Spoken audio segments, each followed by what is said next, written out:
আসসালামু আলাইকুম রহমতুল্লাহি ওয়া বারাকাতুহু। সম্মানিত দর্শক, আওয়ামী লীগ রাজনীতিতে ফিরে আসছে, এরকম একটা আশঙ্কা আওয়ামী বিরোধী যারা শক্তি রয়েছেন তাদের মধ্যে প্রবল আকার ধারণ করছে।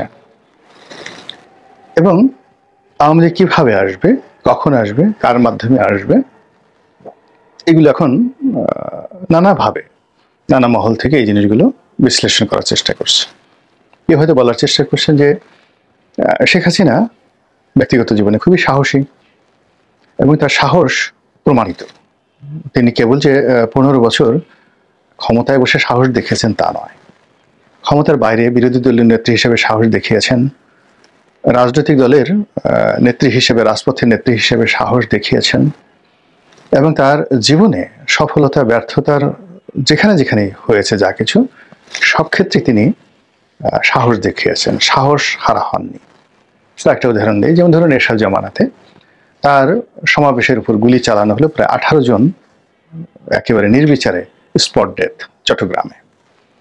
তো তিনি সাহস হারাননি, সে এরশাদের সঙ্গে লড়াই করেছেন, সংগ্রাম করেছেন, আবার রাজনীতির প্রয়োজনে সে এরশাদের সঙ্গে বন্ধুত্ব করেছেন, পলিটিক্যাল প্রয়োজনে। তো কাজেই তার এই যে সাহস এবং কৌশল, এবং সেই এরশাদকে ছলে বলে কৌশলে একেবারে কবরে যাওয়া পর্যন্ত যেভাবে তিনি তাকে রাজনীতি শিখিয়ে দিয়েছেন, তাহলে ওই যে 18 জন মানুষকে গুলি করে হত্যা করার যে পরিকল্পনা, তো সেটা তাকে আজীবন একেবারে মৃত্যু পর্যন্ত তাকে কিন্তু তাড়িত করেছে এরশাদ সাহেবকে। This is Sheikh Hasina. Second হলো 21শে আগস্টের গ্রেনেড হামলা, যারা দেখেছেন ওটা বিভৎস, ভীষণ রকম বিভৎস, নির্মম এবং নিষ্ঠুর, এবং যারা এই অপকর্ম করেছেন তারা সবাই অভিসম্পাতের যোগ্য। দুনিয়া এবং আখেরাতে তাদেরকে আল্লাহর বিচার এবং মানুষের বিচার দুটোই তাদের জন্য প্রযোজ্য। তারা কখনো ওই নির্মম কর্মকাণ্ডের দায় এড়াতে পারবেন না। আমরা জানি না কারা করেছে এই কর্মটি, কিন্তু এটা খুবই নিষ্ঠুর, খুবই নির্মম।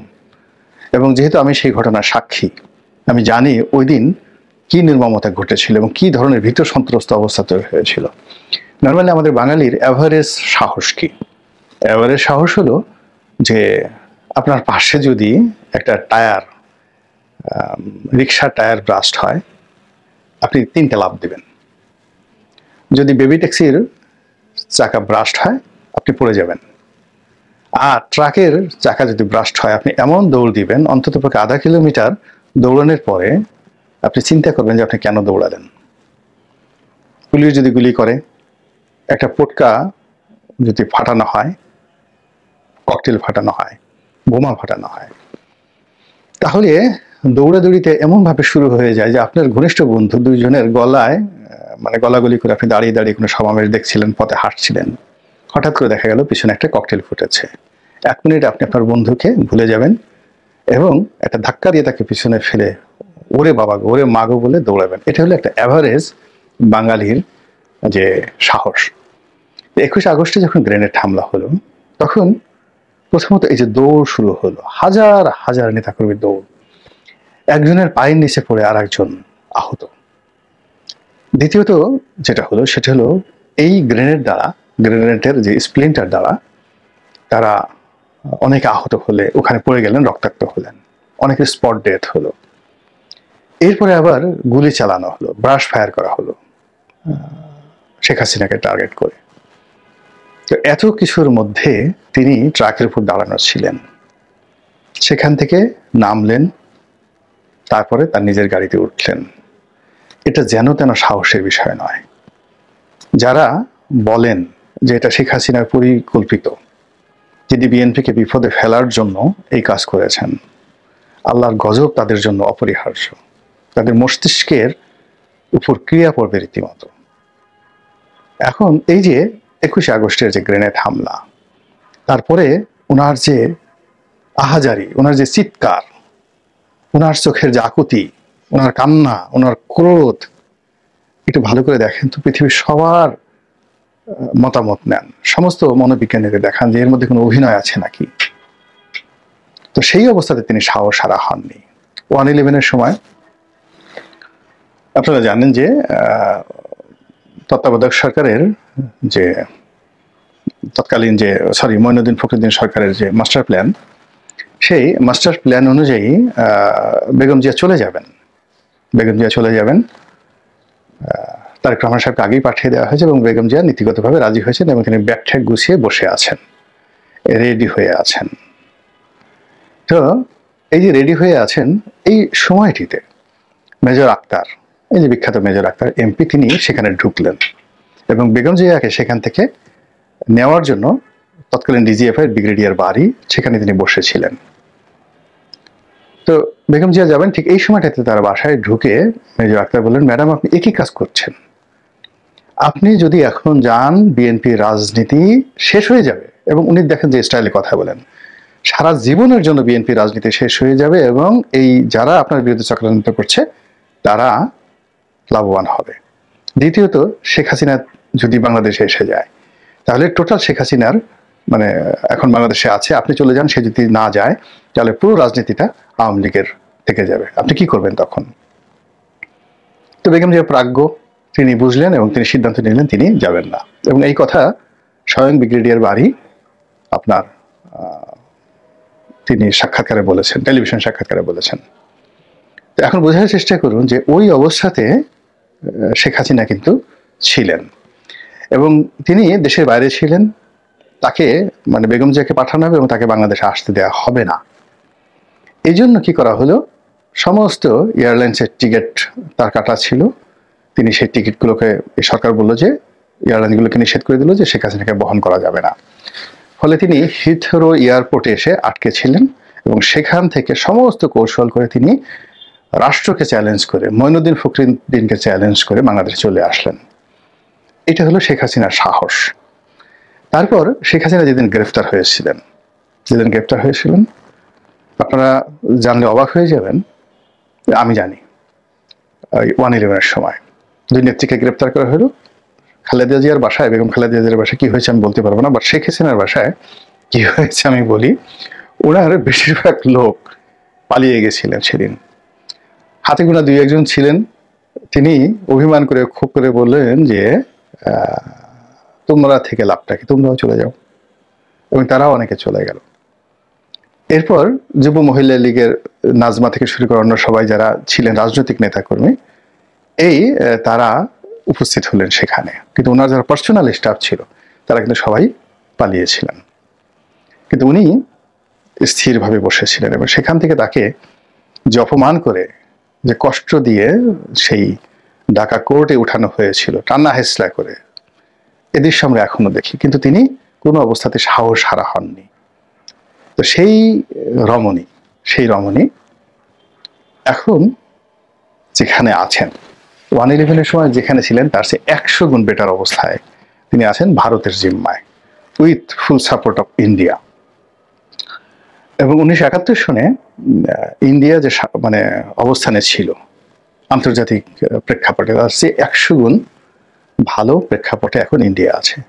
আর ইন্দিরা গান্ধী 1971 সনে যে অবস্থা ছিল তার চেয়ে 100 গুণ কর্তৃত্ব নিয়ে নরেন্দ্র মোদী আছে।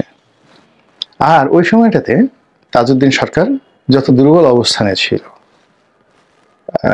বঙ্গবন্ধু তো জেলখানাতে, তার সাথে 1 কোটি গুণ শক্তিশালী অবস্থানে আছে আওয়ামী লীগের নেতাকর্মীরা দেশের বাইরে এবং স্বয়ং শেখ হাসিনা। তো কাজেই তিনি যদি সাহস দেখাতে চান, টুস করে ঢুকে পড়তে চান, এটা কথার কথা নয়, এটি হতে পারে। এবং সেটা যদি হয় তাহলে কি যে হবে আমরা বলতে পারি না। বাংলাদেশের রাজনীতিতে কিয়ামত হয়ে যাবে অথবা আওয়ামী লীগ পুনর্বাসিত হবে, যদি সে সেটা সাহসটা দেখায়। টিল নাও, আজকের দিনে। এখন সমস্যাটা হয়ে গেছে যে শেখ হাসিনা পালালেন কেন বা তিনি উড়ে গেলেন কেন, এটা একটা $1 মিলিয়ন প্রশ্ন। শেখ হাসিনার সাথে যারা ছিলেন এরকম প্রায় 1000 খানেক লোক, তারা খুবই নিরাপদে, কেউ এয়ারপোর্ট দিয়ে, কেউ সীমান্ত দিয়ে পালিয়ে গেলেন ভারতে, সিঙ্গাপুরে, ব্যাংককে, আমেরিকাতে।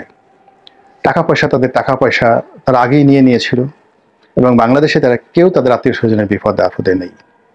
তো কাজে এখানে এই যে আওয়ামী লীগের 1000 শীর্ষ নেতাদেরকে, যাকে বলা হয় নিরাপদে পৌঁছে দেওয়া, যারা আওয়ামী লীগের মূল শক্তি এবং তাদের সবার হাতেই হাজার হাজার কোটি টাকা আছে।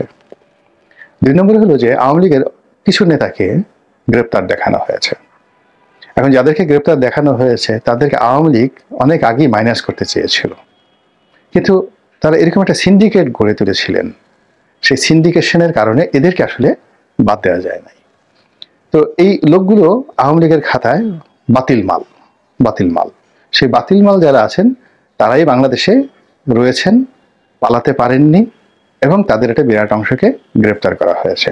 কিন্তু আওয়ামী লীগের যে সকল টাটকা, যাকে বলা হয় সম্পদ রয়েছে, বাতিল মাল বললাম আর টাটকা সম্পদ, তো টাটকা সম্পদ রয়েছেন বা asset, valuable asset, effective asset, যাদেরকে নিয়ে আওয়ামী লীগ মাঠে ময়দানে লড়াই সংগ্রাম করেছে এবং আগামীতে লড়াই সংগ্রাম করার স্বপ্ন দেখে, সেই মানুষগুলোকে নিরাপদে, নিশ্চিন্তে, নির্ভাবনায় পাঠিয়ে দেওয়া হয়েছে এবং তারা সেখানে গিয়ে নির্ভাবনায় আছেন, কোনো রকম সমস্যা নেই। এখন তারা কি সেখানে বসে বসে আঙ্গুল চুষবেন? তারা কি সেখানে বসে বসে ডক্টর মোহাম্মদ ইউনূসের জন্য দোয়া করবেন? যা হা হা হা, এত ভালো মানুষ হয় না, ওনার শাসন আমলে আমরা এইভাবে পালিয়ে এলাম, যদি বিএনপি আসতো আমাদেরকে এইভাবে পালাতে দেওয়া হতো। কাজেই ডক্টর মোহাম্মদ ইউনূসের হায়াত আল্লাহ দারাজ করে দাও, হায়াত বৃদ্ধি করে দাও, তাকে হায়াতের তাইয়্যিবা দান করো। অথবা তারা কি ডক্টর মোহাম্মদ ইউনূসের শানে মিলাদ পড়াবেন, নাকি উমরা করে আসবেন, নাকি ডক্টর মোহাম্মদ ইউনূসের পতনের জন্য এবং তাদের নেত্রী শেখ হাসিনাকে ক্ষমতায় বসার জন্য, আওয়ামী লীগকে ক্ষমতায় নেওয়ার জন্য তারা সর্বশক্তি নিয়োগ করবেন? নিজেরাই চিন্তা করুন। এখন এই দুটো চিন্তার মধ্যে দেখুন, যেখানে প্রথম যে ভুলটা হয়ে গেছে সেটি হলো স্বয়ং শেখ হাসিনা যেভাবে নির্বিবাদে চলে গিয়েছেন, এই চলে যাওয়াটা শেখ হাসিনার জন্য ঠিক আছে। এটা আসাদ সাহেবের ক্ষেত্রে ঘটে, রেজা শাহ পালভির ক্ষেত্রে ঘটেছে। মানে রাষ্ট্রের যিনি প্রধান, তাকে যেহেতু রাষ্ট্রীয় প্রোটোকল থাকে, এখানে তাকে নিরাপদে পৌঁছে দিতে হবে, আদারওয়াইজ এখানে একটা রক্তারক্তি কাণ্ড ঘটলে পুরো রাষ্ট্রীয় ব্যবস্থা নিয়ে একটা টানাটানি লেগে যেত। কিন্তু বাকি যারা ছিলেন, শেখ রেহানা ছিলেন, অন্যান্য তার আত্মীয় স্বজন ছিলেন, আরো অনেকে ছিলেন, তো ইচ্ছা করলে তাদেরকে যদি আটকানো যেত, তাহলে আজকে আওয়ামী লীগের যে ফিরে আসা নিয়ে আমাদের যে আতঙ্ক, আমাদের যে ভয়, আমাদের যে ক্যালকুলেশন, বা আমরা যে সকল কথাবার্তা বলছি, এই শর্টটা অনেকটা কমে যেত। এরপরের যে প্রসঙ্গ সেটি হলো, কেন বারবার আওয়ামী লীগের কথা আসছে, কেন আমরা বিএনপির কথা বলছি না, জামাতের কথা বলছি না, ডক্টর ইউনূসের কথা বলছি না? আমাদের এখন আসলে আওয়ামী লীগের নামই নেওয়া উচিত না, আওয়ামী লীগের নাম শুনে আমাদের বমি করা উচিত। এর কারণ হলো যে আমরা সবাই এই দলটি দ্বারা এমনভাবে নির্যাতিত হয়েছি যে আগস্ট মাসের 5 তারিখের আগে অনেকে চেয়েছেন যে যে কোনো মূল্যে আওয়ামী লীগের পতন হোক। এমনকি অনেক লক্ষ লক্ষ মা বোনেরা, ভাই বোনেরা, দাদারা, চাচারা, তারা বলেছেন যে আল্লাহ, আমার জীবনের বিনিময়ে তুমি আজরাইলকে পাঠিয়ে আমাকে নিয়ে যাও, আমার সন্তানরা যেন আওয়ামী লীগ মুক্ত একটা দেশে, শেখ হাসিনা মুক্ত একটা দেশে বসবাস করতে পারে, সেই ব্যবস্থা করে দাও। আমি অসহায়, আমি কিছু করতে পারছি না, এই দোয়া করেছে। রাস্তাঘাটের যারা রয়েছেন সবাই সমালোচনা করেছেন, গালাগালি করেছেন, অকথ্য ভাষায়, অশ্রাব্য ভাষায় গালাগাল করেছেন। এই 100 দিনের পর, মানে 4 মাসের মাথায়, 120 দিনের মাথায় কেন আমরা আওয়ামী লীগের ফিরে আসা নিয়ে কথা বলছি? কেন শেখ হাসিনার জনপ্রিয়তা বেশি না ডক্টর ইউনূসের জনপ্রিয়তা বেশি, এসব নিয়ে জরিপ হচ্ছে? কেন বিএনপির সঙ্গে আওয়ামী লীগের তুলনা করা হচ্ছে? এই জিনিসগুলো কেন যেই লাউ সেই কদু বলা হচ্ছে? কেন এক জালিম গিয়েছে আর এক জালিম এসেছে, এই কথাগুলো বলা হচ্ছে? তো এই জিনিসগুলো ভাবতে হবে। আমরা এই যে 120 দিনের মধ্যে যদি সফল হতে পারতাম, মানুষকে নিশ্চয়তা দিতে পারতাম, সবকিছুর গ্যারান্টি দিতে পারতাম, বিশ্বাস করেন ডক্টর মোহাম্মদ ইউনূসের অধীন শুধু আমরা 5 বছর নয়, উনি 5 বছর থাকতেন, 5 বছর পরে তারপরেও আমরা ওনাকে বলতাম যে আপনি আরো থাকেন, আর যদি আপনি না থাকেন তাহলে আপনি আমাদের রাষ্ট্রপতি হন, প্রধানমন্ত্রী যারা নির্বাচিত হবে তারা থাকুক, আপনি রাষ্ট্রপতি হন। এই ছিল মন মানসিকতা। এমনকি আমি বিএনপির শীর্ষ যারা নেতৃবৃন্দ রয়েছেন তাদের সঙ্গে কথা বলেছি, তখন আমরা জানতাম না যে ডক্টর মোহাম্মদ ইউনূস আসবে। আমি সেই 2021-22 সনের কথাই বলছি। কন্টিনিউয়াসলি অনেক বিএনপির টপ যারা 5-6 জন নেতা রয়েছেন তাদের একান্ত আলোচনা। তো তারা যখন আমাকে বলতেন যে মিস্টার রনি, আপনি বলেন তো যে ভবিষ্যৎ কি হতে পারে, তা আমি বললাম যে মধ্যে একটা ইন্টারিম কিছু একটা আসবে, সেটা সেনাবাহিনী হতে বা যা হোক, আওয়ামী লীগ থাকবে না, এটা শিওর। আওয়ামী লীগ থাকবে না, মধ্যে একটা আসবে এবং তারা 5 বছরের আগে কমপক্ষে যাবে না। তো বিএনপির লোকরা তো সবাই একেবারে এক বাক্যে আমাকে বলেছেন যে, আমি একেবারে নাম ধরে ধরে, কেউ যদি চ্যালেঞ্জ জানায় নাম ধরে ধরে আমি তাদেরকে সামনে আনতে পারবো। তারা বলেছে যে হাসিনা যাক, আওয়ামী লীগ যাক, যেই আসুক না কেন, দেশটা মোটামুটি ভালো ছিল, 5 বছর থাকুক, দরকার হলে 5 বছর পরে আমরা ইলেকশন করব। তো এরকম একটা মেন্টাল প্রস্তুতি তো বিএনপির ছিল। সে 2021-22 সন থেকে তো তারা এইভাবে চিন্তা ভাবনা করে এসছে। এখন সেই বিএনপি অলনে ছাড়েন, তারা বলছে এখনই ইলেকশন দিতে হবে। তাহলে এই যে পরিবেশ এবং পরিস্থিতি কারা সৃষ্টি করলো? নিঃসন্দেহে এখন যারা রাষ্ট্র ক্ষমতায় আছে তারাই করেছেন, এবং তাদের কর্মকাণ্ড, তাদের কথাবার্তা, তাদের আচরণ এবং তাদের বিভিন্ন ব্যর্থতা এবং তাদের দোদুল্যমানতা সব মিলিয়ে এমন একটা পরিবেশ এবং পরিস্থিতি সৃষ্টি করেছে, যার ফলে মনে হচ্ছে এই আওয়ামী লীগ বোধহয় এসে গেল, বা আওয়ামী লীগ যে কোনো মুহূর্তে এসে যেতে পারে। আমার সিক্স সেন্স বলছে যে দৈবাৎ কোনো দুর্ঘটনা যদি না ঘটে, রাজনৈতিকভাবে আওয়ামী লীগের পুনর্বাসিত হতে অনেক সময় লাগবে। কিন্তু দৈবাৎ দুর্ঘটনা মানে দুর্ঘটনাতে কোনো বাপ মানে, এটা যে কোনো সময় ঘটতে পারে। যেমন সিরিয়াতে যেটা ঘটলো, বা বাংলাদেশে ডক্টর মোহাম্মদ ইউনূস যেভাবে এলেন, কিংবা আফগানিস্তানে যেভাবে অলনে ছাড়েন আমেরিকান বাহিনী লেজ গুটিয়ে চলে গেল, তালেবানরা ক্ষমতায় আসলো, উইদিন 48 আওয়ার্সের মধ্যে কাবুল দখল হয়ে গেল।